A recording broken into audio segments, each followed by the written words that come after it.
Magandang araw sa inyong lahat at welcome sa aking channel. Nakaka-touch at nakakataba ng puso na makita sina Julia at Alden na sumusuporta sa isa pang pelikulang katapat nila. Isang healthy competition, ika nga. Bago ang pagpapalabas ng kanilang paparating na pelikula, ipinaabot ni na Julia Montes at Alden Richard ang kanilang suporta sa A Very Good Girl na pinangungunahan ni Dali De Leon at ng kanilang dating co-star na si Catherine Bernardo.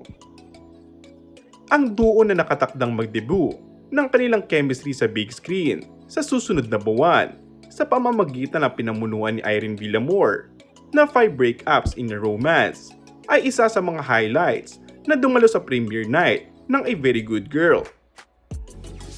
At maging sa social media ay todong papurihan sa mga cast at crew ng pelikula. Si Julia, sa kanyang Instagram post, ay nag-upload ng clip ng kanyang way back home, concert interaction sa mga tao sa loob ng sinihan, at pinuri ang versatility ni Catherine Bernardo. Ang kapuso actor naman, sa kanyang Instagram, ay nagbahagi rin ng video compilation ng mga sandali sa premiere night. Isinama niya ang mga eksena mula sa loob ng sinihan, pati na rin ang mga clips sa pagkikita nila ni Julia sa venue.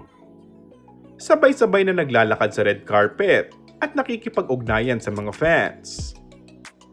Sina Catherine Bernardo at Alden Richard ang gumawa ng pelikulang sinasabi na may pinakamalaking kinita sa takilya.